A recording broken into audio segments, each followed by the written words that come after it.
monsieur, allez-y. Je sais que ça vous démange. Écoute, ça me picote de partout, ça n'a pas d'allure. Ça n'a pas d'allure. Mais là, on reste dans la question. Oui, on va... Non, c'est ça, on reste dans la question. Là, je vous entends parler depuis tantôt, puis je trouve ça intéressant, ça n'a pas d'allure. Mais là, vous, monsieur, là, regardez-moi, là. C'est monsieur Grenier, c'est ça? Oh mon Dieu, ça n'a pas d'allure, vos affaires. Là, depuis tantôt, vous parlez au jeu. Ouais. Je suis ci, la classe inférieure. On essaie de faire preuve de respect, même dans le don. Mais la classe, non, mais c'est important, parce qu'on dit la classe inférieure, c'est déjà... J'en fais partie. Ben, c'est pas ça que tu disais. Moi, j'étudie, moi, je travaille 40 heures, moi, je fais ci, moi, je fais ça. Parce que je fais moi-même partie de la classe sociale inférieure. Okay, c'est ça, ben, ça paraît pas, c'est bizarre. Hein? C'est pas moi qui ai inventé les termes. Oui, mais laisse-moi parler. Un cours de sociologie, ça oui, ça fait ton cours de sociologie, t'étudies, tu fais 40 heures par semaine. Vous formuler une question, s'il vous plaît. Mais mon commentaire, là, c'est est-ce que vous pouvez sortir de votre bulle? Est-ce que vous pouvez voir d'autres qui vivent des situations difficiles? Parce que vous parlez juste de vous parlez juste de votre situation. Je connais un fils de député, je fais ça. Mais voyons donc.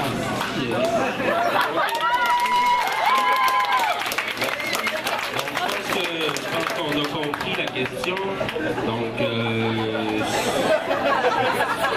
j'ai envie de dire, si vous avez une réponse, vous pouvez, mais vous n'y êtes pas forcément. Quand je parle d'un fils de député ou d'un enfant qui vient d'une famille complètement dysfonctionnelle, c'était pour donner des exemples, parce qu'on veut se rapprocher de la réalité de nos cercles sociaux. Sinon, écoute, là, je vois que tu as beaucoup d'enthousiasme à prononcer sur un droit de vote. Je t'invite fortement à aller voter à ton âge. Puis, regarde, si tu veux voter pour la grève, je t'en empêcherai pas, c'est ton droit, puis je respecte le droit démocratique. Là. Mais s'attaquer personnellement comme ça à moi quand je suis moi-même excessivement pauvre, j'arrive ici. Mais je peux comprendre, puis je comprends que les autres aussi peuvent prononcer un droit. Si vous êtes contre la hausse, vous avez le droit d'être contre la hausse. Là. On respecte ça, puis on est ici pour avoir un débat démocratique. Alors, j'arrive des attaques personnelles comme ça. Moi, j'essaie juste de donner des exemples concrets parce que j'estime avec nos réseaux sociaux et tout, on peut avoir plusieurs types d'amis de classes sociales différentes dans nos amis. Merci. Allez-y, mademoiselle. Bonjour, j'ai manqué le début du débat, je m'excuse si je me répète. Oui, j'ai trouvé intéressant, peut-être pas, vous l'avez peut-être pas mentionné, mais par rapport à des gens qui étaient pour la hausse, qui nous disaient qu'il suffit un peu de volonté si on veut étudier, si on n'a pas les moyens. Je trouve ça franchement ridicule si on dirait ça par rapport au système de santé. Si on veut aller à l'hôpital, il suffit d'un peu de volonté pour avoir de l'argent pour se rendre aux urgences ou whatever. C'est pour ça qu'on a un système de santé gratuit, à tout le moins. Tu sais, quand c'est la tangente, ça va vers le système de santé de vitesse, on est un peu crispé par rapport à ça. Est-ce que c'est ça qu'on veut pour l'éducation aussi? Aller à un système d'éducation à 2 vitesses et à limite privé. Et tout ce que ça prendrait, c'est un peu de volonté pour ramasser l'argent pour étudier. Est-ce qu'on peut dire ça pour la santé aussi? Mais pour saboter notre réalité, notre système de santé est déjà à 2 vitesses. La moitié de mes employeurs sont au privé, l'autre moitié est au public. Il y a en ce moment sur l'île de Montréal 150 agences de santé au privé. Je suis pas nécessairement... Ouais, on a un problème technique. Je sais pas, est-ce que quelqu'un connaît les animateurs de la radio? Non. Si vous voulez finir de répondre, vous pouvez, on conclurait après de toute façon.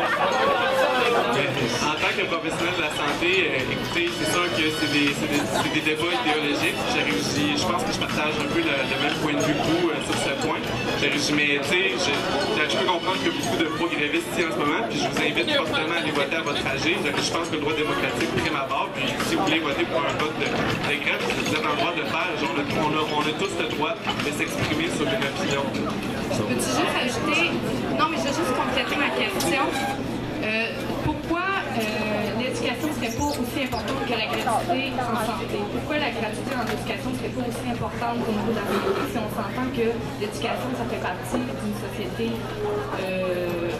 bâtie et prête à affronter l'avenir? Si on n'a pas l'éducation, si on n'a pas la santé, c'est qu'après. Oui, non, mais je suis tout à fait d'accord avec vous. En fait, en ce moment, la santé n'est plus si gratuite que ça. Là. On a déjà commencé à augmenter les frais. Je vois, moi-même, j'ai dû... non, je ne dirais pas moi, parce qu'il y en a un qui ne sera pas content, mais pour l'ensemble de la clientèle qui doit se défrayer des frais de médicaments et tout, c'est déjà très dispendieux. Moi-même, la santé devrait être un droit acquis. C'est pas normal, comme aux États-Unis, d'arriver à l'urgence avec une jambe brisée puis se faire revirer de bord parce que tu n'as pas le 5 000 pour faire installer un plâtre.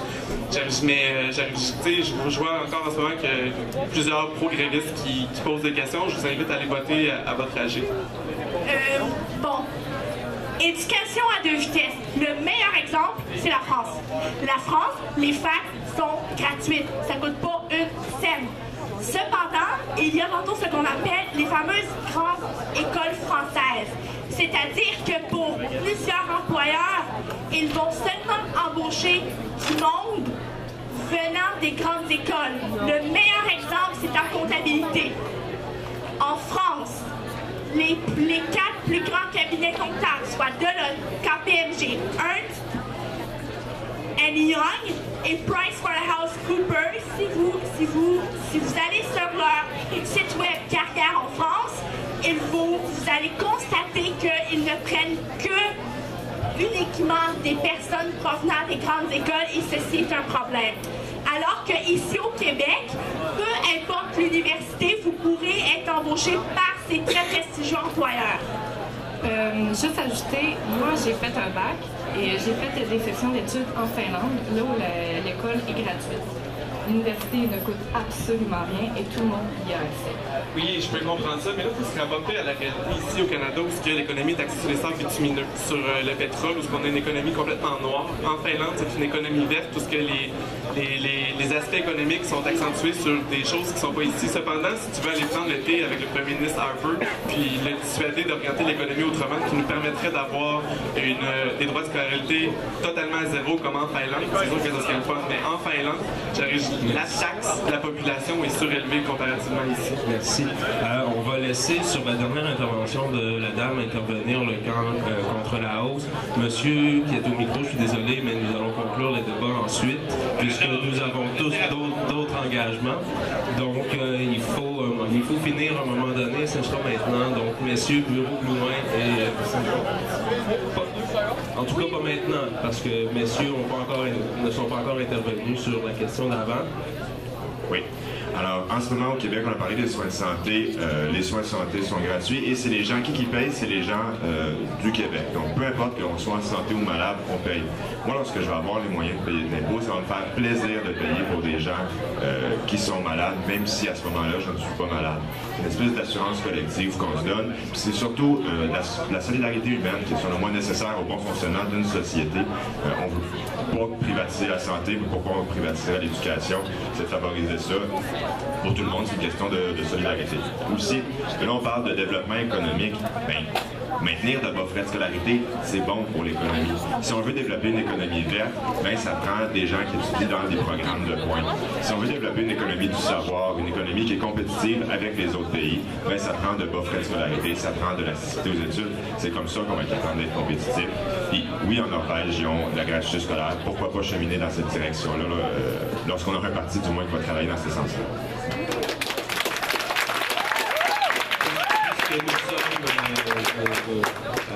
Conciliant. Monsieur, je vais vous laisser poser votre question, qu'elle soit brève, s'il vous plaît.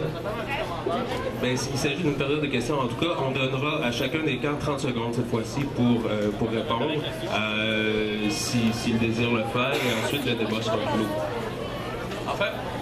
En fait, moi j'ai une question pour vous. Dans le fond, vous dites que, vous êtes, si j'ai bien compris, mais j'ai pas vraiment assisté au débat parce que j'étais en cours, mais vous êtes pour la hausse des frais de scolarité. Oui, d'accord. Donc, individuellement, c'est sûr que si cette hausse-là passe, ceux qui ont les moyens vont pouvoir y aller. Donc, c'est un effort, comme tu disais tout à l'heure, un effort individuel de vouloir payer ses études et de pouvoir continuer. Mais pourquoi est-ce que pas collectivement, on décide de faire classe à part du reste du Canada et de l'Amérique du Nord, puis qu'on ne s'unit pas tous ensemble pour justement qu'on puisse avoir accès à l'éducation tous ensemble?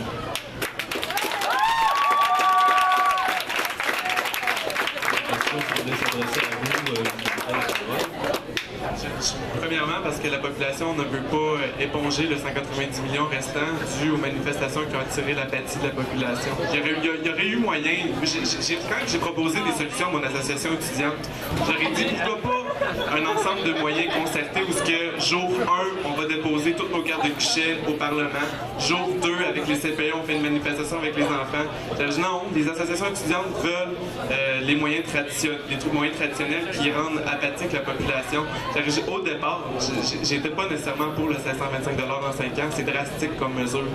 Mais moi, je veux finir mes études ici au Québec. Je veux pas aller dans une université prestigieuse. J'aimerais ça pouvoir rester ici pour avoir un diplôme de qualité. Monsieur, vous semblez vouloir continuer la discussion. Je vais vous inviter à ne pas le faire au micro, mais on va conclure l'aspect Mikey du débat et vous pourrez peut-être venir rencontrer, s'ils le veulent, ensuite les intervenants. Je vais laisser M. Bureau-Blouin et Saint-Onge-Perron, oui, intervenir là-dessus aussi. Donc, je pense que c'est assez clair. Je pense que ce qu'on veut au Québec, c'est une éducation qui est abordable pour tout le monde. C'est justement se donner collectivement les moyens de nos ambitions. C'est parce qu'on est conscient que si l'éducation coûte trop cher, on va perdre des gens sur les bancs d'école. Et c'est pour ça qu'un peu partout au Québec, il y a 130 000 étudiants qui ont répondu présent, qui ont décidé justement volontairement, collectivement, de suspendre leurs cours pour une petite période de temps pour justement ébranler le gouvernement Charest et le forcer à reculer sur cette décision-là. C'est avec des moyens comme ceux-là, justement, qu'on a eu les cégeps, qu'on a eu les prêts et bourses, qu'on a eu les universités du Québec. Et comme je le disais tantôt, je pense que c'est grâce à ça qu'on va réussir à avoir une société plus équitable. Et j'espère que Montmorency va aussi répondre présent le 13 mars prochain.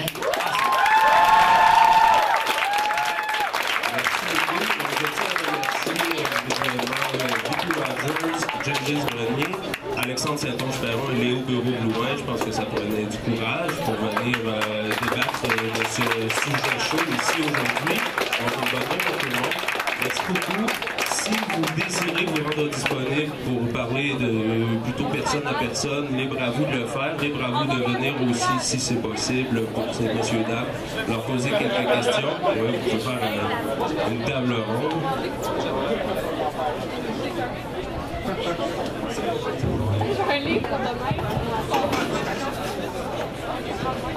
Moi, j'aimerais juste rajouter un petit commentaire, qu'on soit pour ou contre la hausse, le fait qu'on est en Amérique du Nord, on est dans un pays démocratique où on peut exercer notre droit de vote. Je comprends très bien l'opinion pro-grève, je la comprends, je la respecte. J'espère sincèrement que vous allez tous vous présenter de façon massive, voter à votre trajet, que vous soyez pour ou que vous soyez contre. On est ici pour discuter d'idées, éclaircir certains points, émettre des opinions. Puis mes collègues ici, je les inviterai bien lors de 5 à 7 prendre un verre. J'ai absolument rien contre la grève, mais c'est un mouvement que je respecte, puis je respecte également mes propres opinions. Messieurs, est-ce que vous aimeriez prononcer aussi un mot de la fin ou... Oui, bien, juste remercier tous les étudiants et étudiantes qui se sont déplacés ici aujourd'hui. Ça fait plaisir de vous voir, ça fait plaisir de voir que Montmorency bouge. Ensemble, je suis certain qu'on va être capable de changer les choses et de gagner.